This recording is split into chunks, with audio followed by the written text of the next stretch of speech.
माता सावित्रीबाई फूले और माता फातिमा भी, आरक्षण के जनक शाहू जी महाराज, इस देश में धर्म को खुली चुनौती देने वाले ईवी रामसाई, स्वामी नायक और पेरियार, बहुजन नायक मानव साहब काशीराम और समग्र क्रांति के प्रणेता, हम सभी के और इस देश की नारी जाति के मुक्तिदाता बोधिसत्व बाबा साहब डॉक्टर भीमराव अंबेडकर जी और इस देश में जन्मे सभी संतों और महापुरुषों के चरण में कोटि कोटि नमन करते हुए आज की इस धम्म देशना के कार्यक्रम में ज्ञान ज्योति बुद्ध विहार में, ज्ञान ज्योति बुद्ध विहार की समिति के सभी सदस्य, मुख्य रूप से श्री CL चंद्रा साहब, श्री राम सुंदर जी और डॉक्टर त्रिभुवन सिंह जी, विनोद कुमार मास्टर जी, श्री रामचंद्र जी अध्यक्ष, श्री रामवीर सिंह जी, संजय कुमार जी महासचिव, श्री राम आश्रय मौर्य जी सलाहकार, श्री DR गौतम जी, अमित बौद्ध जी और बाकी सभी साथी, और यहाँ पर बैठे हुए मेरी माताएं, बहनें, बच्चियां, मेरे बुजुर्ग, मेरे नौजवान साथी, बच्चे, आप सभी को मेरा नमो बुद्धाय, जय भीम, आदाब, सत श्री अकाल, नमस्कार।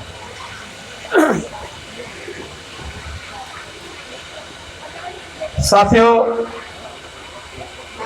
बाबा साहब की एक बात मैं जब समाज के बीच में जाता हूं तो मुझे बार बार याद आती है,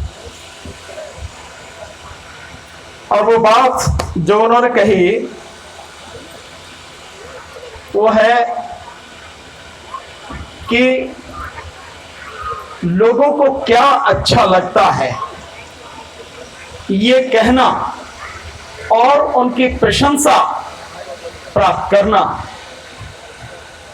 ये किसी राह चलते व्यक्ति के लिए तो ठीक हो सकता है, लेकिन जो व्यक्ति समाज का नेतृत्व करता है उसके लिए ये ठीक नहीं। उसके लिए ठीक यही है कि वो लोगों को बताए कि आपके लिए क्या सही है और क्या गलत। अब लोगों पर निर्भर है कि वो उस बात को मानते हैं या नहीं मानते। मैं इसी बात को लेकर आज आपके बीच में कुछ बातें रखने जा रहा हूं। मुझे उम्मीद है आप मेरी बात को न केवल ध्यान से सुनेंगे बल्कि मेरी बात की सच्चाई और गंभीरता को समझने का प्रयास भी करेंगे। साथियों, मैं जो आज देख रहा हूं, क्या इसी धर्म के लिए, क्या धर्म के इसी तरह के कार्यक्रम के लिए बुद्ध का धर्म है? क्या फर्क नजर आ रहा है आपको? भगवान बुद्ध की प्रतिमा है, उसके नीचे फूल हैं और पैसे भी चढ़े हैं, केले भी रखे हैं, मिठाई का डिब्बा भी रखा है। कभी आपने देखा है मंदिरों में क्या होता है? ये मंदिर से कुछ अलग है क्या? एक भगवान की मूर्ति होती है, उसके चरणों में फूल चढ़े होते हैं, पैसे चढ़े होते हैं, मिठाई लगी होती है, फल रखे होते हैं, यही तो होता है। तो तुम में और उनमें अंतर क्या है? क्या यही धर्म था? तथागत का धर्म यही था क्या? इसी के लिए उन्होंने अपनी तमाम जिंदगी पैदल घूम घूम कर लोगों को ज्ञान बांटा। क्या यही था? नहीं, ये वो धर्म नहीं था। क्या ऐसा ही धर्म था तथागत का कि हम 7 दिन तक ऐसे प्रोग्राम करें, आप लोग आए, यहां पे गीत हो, यहां पे जो कथा है वो कही जाए, वो आपको बताई जाए, समझाई जाए, क्या यही धर्म था उनका? आप सब सोचिए जरूर इस बात को। ऐसा कभी धर्म नहीं था। और आप जिस समय में जी रहे हैं, अगर आप इस समय की गंभीरता को नहीं समझते हैं तो फिर आपके जिंदा होने या मुर्दा होने में कोई फर्क नहीं। आज तारीख 12 मई है। सिर्फ 1 साल इस देश के लोगों के पास है। अगले साल मई में चुनाव होना है। 30 मई को सरकार बनी थी 2019 में, 5 साल पूरे हो जाएंगे 30 मई 2024 को। सिर्फ 1 साल। आप में से किसी को दिखाई नहीं देता कि जो आपका दुश्मन है, जो आपको पूरी तरह से तबाह करना चाहता है, तबाह करने के सारे काम कर रहा है, वो किस तरह की नीति पर चल रहा है? तुम्हें दिखाई नहीं देता आपको किसी को भी? पैसे का कितना अथाह दुरुपयोग किया जा रहा है, देश को लूटा जा रहा है। देश में लोगों के पास सरकारी आंकड़े के हिसाब से 41 करोड़ लोगों के पास खाने को रोटी नहीं है।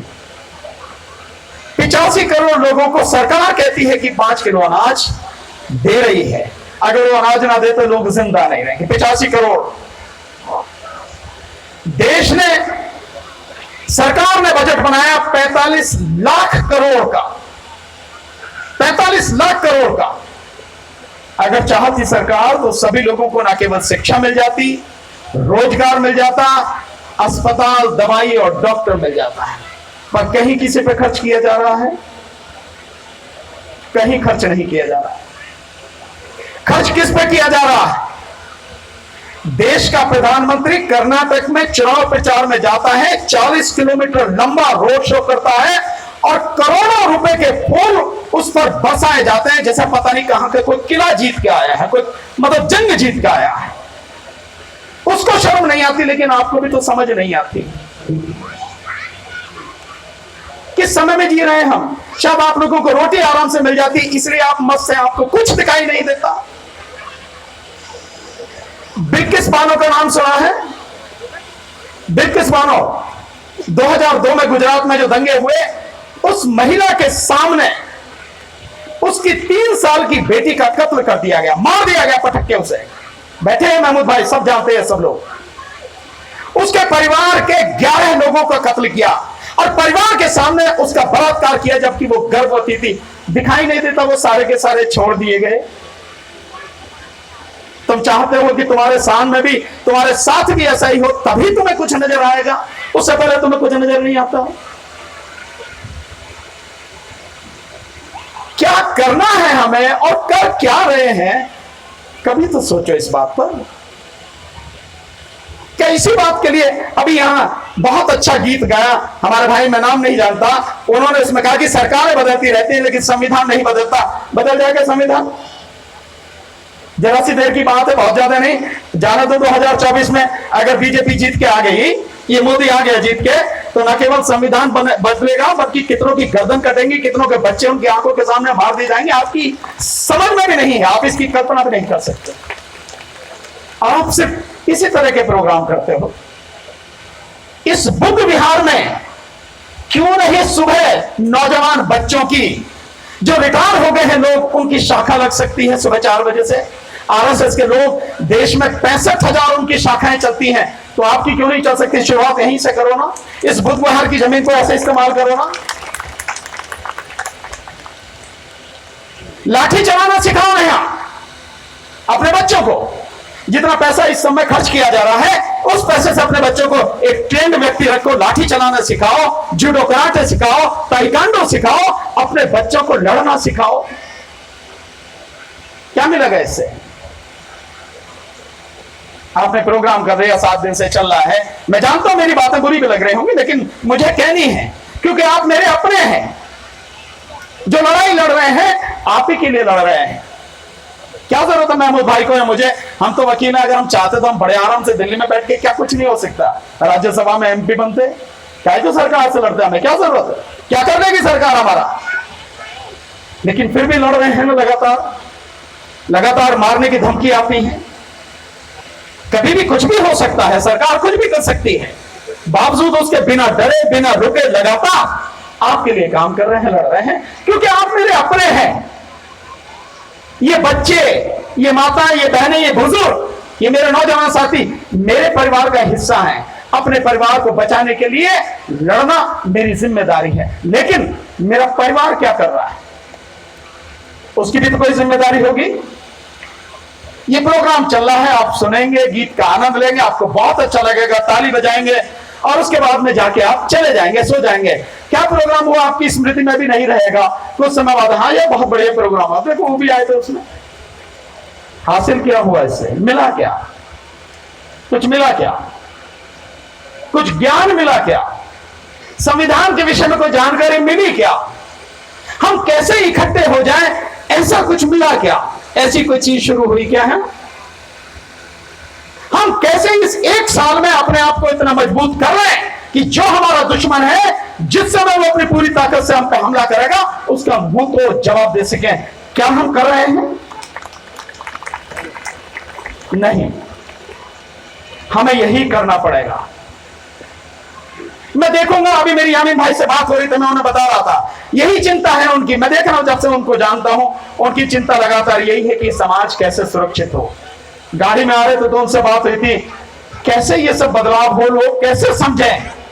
मैंने उनको बताया तरीका, मान्यवर साहब काशीराम जी ने जैसे कैडर दिया, वो हमें शुरू करना पड़ेगा। या तो अभी मैं सुन रहा हूं बीएसपी के भी लोग हैं, तो कैडर तो जानते ही होंगे वो लोग, और जो लोग मान्यवर साहब काशीराम साहब के साथ में रहे होंगे, कैडर को जानते होंगे। लेकिन क्या वो प्रयास कर रहे हैं कैडर देने की? और जब तक कैडर नहीं दिया जाएगा, जब तक घर घर में मीटिंग नहीं होगी, कोई भी मीटिंग बड़ी किसी की जरूरत नहीं है। घर में मीटिंग कीजिए, 5 लोग, 10 लोग, 15 लोग बैठ के बताइए, उन्हें समझाइए, घंटे, 2 घंटे, 3 घंटे। कॉर्नर मीटिंग कीजिए, बड़ी सभाएं मत कीजिए। हम लोग वही कैडर अब शुरू करने जा रहे हैं। मैं देखना चाहूंगा, जिस तरह से आप आए हैं, लगातार 7 दिन आ रहे हैं, समय निकाल के आ रहे हैं ना, मैक्सिमम 5 दिन का कैडर होगा, केवल 3 घंटे चाहिए एक दिन में। हम वो शुरू करने जा रहे हैं, और यही बात यामीन भाई से कहूंगा, और मैं ज्ञान ज्योति बुद्ध विहार की कमेटी के जितने भी साथी हैं उनसे हाथ जोड़ के निवेदन करूंगा, हमें 5 दिन के लिए व्यवस्था दें। हम कैडर देंगे, मैं देखता हूं कितने लोग आते हैं उस चीज को जानने के लिए, उस चीज को सीखने के लिए जो तुम्हारे बच्चों का जीवन बचा सकता है, तुम्हारे बच्चों के जीवन में उजाला ला सकता है, आगे बढ़ा सकता है। वो काम करने के लिए हमें उसकी जरूरत है। ये गाने, ये कथाएं, ये सारी चीजें वैसे भी हो सकती हैं, लेकिन अब समय बहुत बुरा चल रहा है। कितना बुरा है इसका अंदाजा लगा लेंगे। दिल्ली ही है ना, जंतर मंतर यहां से 20 किलोमीटर दूर है।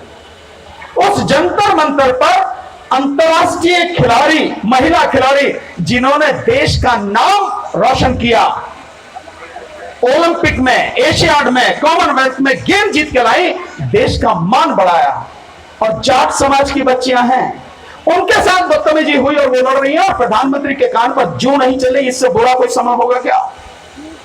आपको नहीं दिखाई देता? ये बातें इसलिए बता रहा हूं, इसको समझो आप, इसकी गंभीरता को समझो आप, नहीं तो मिटा दिए जाओगे, आपने नस्लें मिटा दी जाएंगी। वो इंतजाम हो रहा है। सरकार, वर्तमान सरकार, मोदी सरकार जब से आई, उसका केवल एक ही काम है, इस देश के लगभग 110 करोड़ से लेकर 120 करोड़ लोगों को गुलाम बनाने के लिए काम करना। वही काम कर रही है। नोटबंदी में तुम्हारे सारे पैसे निकलवा लिए, रोजगार पूरी तरह से चौपट कर दिया, मीडिया को पूरी तरह से गुलाम बना लिया, और अकेले मोदी के प्रचार पर एक दिन में कितना पैसा खर्च होता है आप सोच भी नहीं सकते। 43 करोड़ रुपया एक दिन में मोदी के प्रचार पर खर्च होता है। इस गंदगी को साफ करने की जिम्मेदारी हमारी नहीं है, इसे उखाड़ के फेंक दे, जमीन में दफन कर दे हम लोग। हमें ही करना पड़ेगा, क्योंकि सबसे बड़ा दुश्मन ये हमारा ही है। मेरा आपसे इतना ही निवेदन है, इस चीज को समझो। इसकी गंभीरता को समझो। समय कम है, काम बहुत ज्यादा है। कर लिया तो बच जाएंगे हम भी, हमारी नस्लें भी। और अगर ऐसे ही चुप बैठे रहे या ऐसे ही कोई काम करते रहे, बचेगा कुछ नहीं। अब दोष भी तुम किसी को दे नहीं पाओगे, क्योंकि दोषी तो तुम खुद हो, खुद ही रहोगे। इसलिए सोचो, मेरी बात को ध्यान से सोचो। मैं तो तुम्हारे साथ में कल भी था, आज भी हूं, हमेशा रहूंगा, मेरा परिवार है। बस इस बात को सोचो। बस इतना ही मुझे आपसे कहना है। बाकी समय मिला, क्योंकि मुझे बहुत भाग दौड़ रहती है, लगातार भागना पड़ता है, इसलिए आज मैं आपसे इतना ही कह के विदा लेना चाहूंगा। समिति ने मुझे यहाँ बुलाया, आमंत्रित किया, और मेरी इन कड़वी बातों को बहुत ध्यान से आप सभी ने सुना। मैं उसके लिए आभारी हूँ। यामीन भाई का आभारी हूँ, उन्होंने मुझे बुलाया था। हमेशा आपका आभारी रहूंगा। लेकिन सोचो फिर भी हमें क्या करना है। नमो बुद्धाय, जय भीम, आदाब, सत श्री अकाल, नमस्कार। 2 मिनट